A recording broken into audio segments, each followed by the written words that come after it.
Okay, here we are with question, quick check 6.6.b. It says you have 0.300 liters of a 1.2 big M, which I like to immediately change into mole per liter, solution of Ki.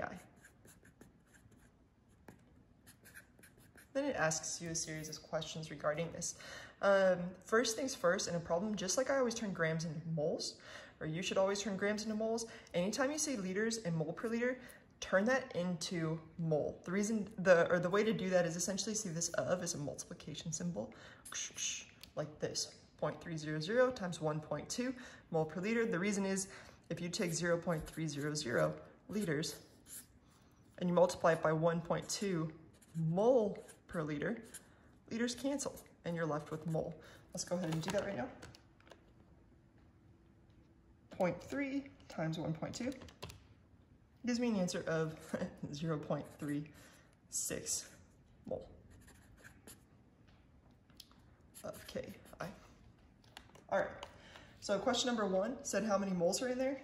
If you approach this problem by multiplying stuff right away before you even read the question, question number 1, you're already done. It's 0.36 mole of Ki.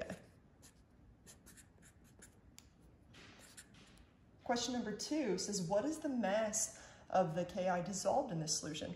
So you had to draw it out for you, a solution that was at 1.2 liters, and inside there you had 0.36 mole. Well, remember, a mole is 6.022 times 10 to the 23rd formula unit. So here we have 36% of 6.022 times 10 to the 23rd formula units. In other words, you got a lot of stuff in there.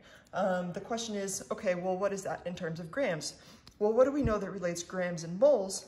That would be the molar mass. So to turn grams into moles, you divide by molar mass.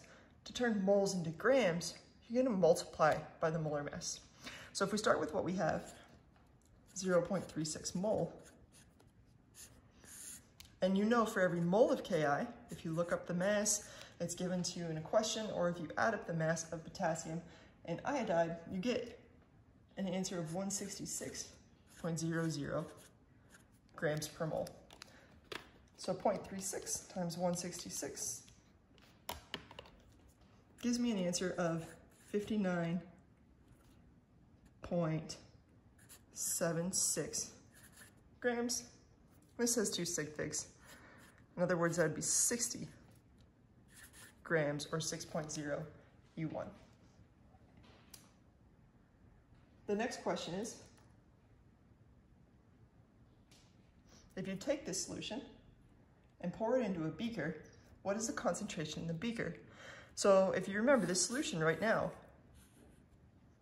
has a concentration of 1.2 mole per liter. It doesn't matter how much you pour out into another container, whatever you pour in is going to have the same concentration, 1.2 mole per liter. Let me give you a visual. If you have, for example, an alcoholic beverage that's 100 proof,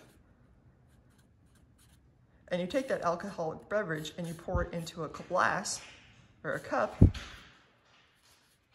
it's still gonna be 100 proof alcohol. The concentration doesn't change just because you've changed it or moved it into another container. The concentration only changes if you dilute it and add water, for example.